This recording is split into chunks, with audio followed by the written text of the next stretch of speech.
സമുദ്രങ്ങളിൽ നിറയുന്ന പ്ലാസ്റ്റിക് മാലിന്യങ്ങൾ മനുഷ്യരാശിക്ക് തന്നെ ഭീഷണി ഉയർത്തുന്ന ഒന്നാണ്. ഇത്തരത്തിൽ സമുദ്രങ്ങളിൽ നിറയുന്ന പ്ലാസ്റ്റിക് മാലിന്യങ്ങൾ കരയിലേക്ക് തിരികെ എത്തുന്നതിനെ കുറിച്ച് നിങ്ങൾ എന്തെങ്കിലും ചിന്തിച്ചിട്ടുണ്ടോ? കടലിലെ സ്വാഭാവികമായ ഒരു പ്രതിഭാസത്തിലൂടെ ഇത് സംഭവിക്കുന്നുണ്ട് എന്നാണ് BBC റിപ്പോർട്ട് ചെയ്യുന്നത്. കടലിന്റെ അടിത്തട്ടിൽ അടിയുന്ന സൂക്ഷ്മമായ പ്ലാസ്റ്റിക് കഷ്ണങ്ങൾ കൂടിച്ചേർന്നുണ്ടാകുന്ന നെപ്റ്റ്യൂൺ ബോളുകൾ എന്ന പ്രതിഭാസമാണിത്. കടൽ പുല്ലുകൾ കൂടിച്ചേർത്തുണ്ടാക്കുന്ന ഈ ഗോളങ്ങൾ കടൽ നമുക്ക് നൽകുന്ന ഒരു തിരിച്ചറിവാണെന്നാണ് ഗവേഷകർ പറയുന്നത്. എന്താണ് നെപ്റ്റ്യൂൺ ബോളുകൾ? നെപ്റ്റ്യൂൺ ബോളുകൾ അഥവാ പോസിഡോണിയ ഓഷ്യാനിക്ക മെഡിറ്ററേനിയൻ കടലിൽ സാധാരണയായി കാണപ്പെടുന്ന ഒരിടം കടൽ പുല്ലാണ്. ഈ സസ്യത്തിന്റെ നാരുകൾ സ്വാഭാവികമായി ഇരുണ്ട വൃത്താകൃതിയിലുള്ള ഗോളങ്ങളായി മാറുന്നു. ഇവ നൂറ്റാണ്ടുകളായി വിവിധ ആവശ്യങ്ങൾക്ക് ഉപയോഗിച്ചു വരുന്നുണ്ട്. പ്രത്യേകിച്ച് പാക്കേജിങ്ങിനും വീടുകൾ ഇൻസുലേഷനായും ഉപയോഗിക്കാറുണ്ട്.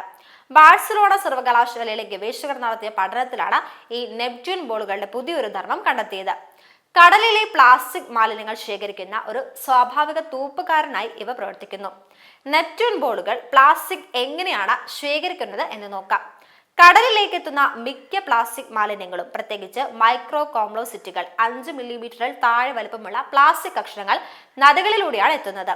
കടൽ പുല്ലുകളുടെ പുൽമേട്ടുകൾ ജലത്തിന്റെ ഒഴുക്കിനെ കുറയ്ക്കുന്നതിനാൽ ഈ പ്ലാസ്റ്റിക് കഷ്ണങ്ങൾ അവയുടെ ഇടയിൽ കുടുങ്ങുന്നു. ഓരോ വർഷവും ശരത്കാലത്തിൽ പോസിഡോണിയ ചെടികൾ അവയുടെ ഇലകൾ പൊഴിക്കും. ഈ നാരുകൾ പിന്നീട് ഒന്നിച്ചു ചേർന്ന സാന്ദ്രമായ ഗോളങ്ങളായി മാറും. ഇങ്ങനെ ഗോളങ്ങളാകുമ്പോൾ അവയിൽ കുടുങ്ങിക്കിടക്കുന്ന പ്ലാസ്റ്റിക് കഷ്ണങ്ങളും ആ കൂട്ടത്തിൽ ഒളിച്ചുവരും. ഈ ഗോളങ്ങൾ തിരമാലകളിലൂടെ കടലിന്റെ അടിത്തട്ടിൽ നിന്ന് വേർപെടുകയും ചിലത് ആഴക്കടലിലേക്ക് ഒഴുകി നീങ്ങുകയും മറ്റു ചിലത് ബീച്ചുകളിലേക്ക് അടിഞ്ഞുകൂടുകയും ചെയ്യും. സ്പെയിനിലെ മല്ലോർക്കയിലെ ബീച്ചുകളിൽ കണ്ടെത്തിയ നെപ്റ്റ്യൂൺ ബോളുകളിൽ ഏകദേശം 17% ബോളുകളിലും പ്ലാസ്റ്റിക് അംശങ്ങൾ ഉണ്ടായിരുന്നു. പ്ലാസ്റ്റിക് കണ്ടെത്തിയ ഗോളങ്ങളിൽ 1 കിലോഗ്രാമിൽ ഏകദേശം 1500 പ്ലാസ്റ്റിക് കഷ്ണങ്ങൾ വരെ ഉണ്ടായിരുന്നുവെന്നും കണ്ടെത്തി. ഇതൊരു പരിഹാരമാണോ? നെപ്റ്റ്യൂൺ ബോളുകൾ പ്ലാസ്റ്റിക് മാലിന്യങ്ങൾ ശേഖരിക്കുന്നുണ്ടെങ്കിലും ഇത് സമുദ്രത്തിലെ പ്ലാസ്റ്റിക് പ്രശ്നത്തിന് ഒരു പൂർണ്ണ പരിഹാരമായി കണക്കാക്കാനാവില്ലെന്ന് ഗവേഷകനായ അന്ന സാഞ്ചസ് വിഡാൽ പറയുന്നു. കടലിലെ മാലിന്യം വൃത്തിയാക്കാനുള്ള ഒരു മാർഗമായി ഞങ്ങൾ ഇതിനെ കാണുന്നില്ല, അവർ വ്യക്തമാക്കി.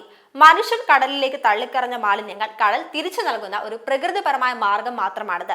കൂടാതെ ഈ നെപ്റ്റ്യൂൺ ബോളുകൾ ബീച്ചുകളിലേക്ക് ഈർപ്പവും പോഷകങ്ങളും നൽകുന്നതിനാൽ അവ കണ്ടെത്തിയാൽ അവിടെ തന്നെ ഉപേക്ഷിക്കണമെന്നും വിദഗ്ധർ നിർദ്ദേശിക്കുന്നുണ്ട്.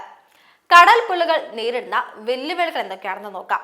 ലോകമെമ്പാടുമുള്ള കടൽ പുല്ലു മേഖലകൾ ഇന്ന് ഗുരുതരമായ ഭീഷണി നേരിടുന്നുണ്ട്. കഴിഞ്ഞ നൂറ്റാണ്ടിന്റെ അവസാനത്തോടെ ലോകത്തിലെ കടൽ പുല്ല് ആവാസ വ്യവസ്ഥയുടെ 29% നശിച്ചതായി പഠനങ്ങൾ സൂചിപ്പിക്കുന്നു. മോശം ജലത്തിന്റെ ഗുണനിലവാരം, തീരദേശ വികസനം, അധിനിവേശ ജീവിമാർഗങ്ങൾ, വർദ്ധിച്ചു വരുന്ന സമുദ്ര താപനില എന്നിവയെല്ലാം ഇവയുടെ നിലനിൽപ്പിന് ഭീഷണിയാണ്.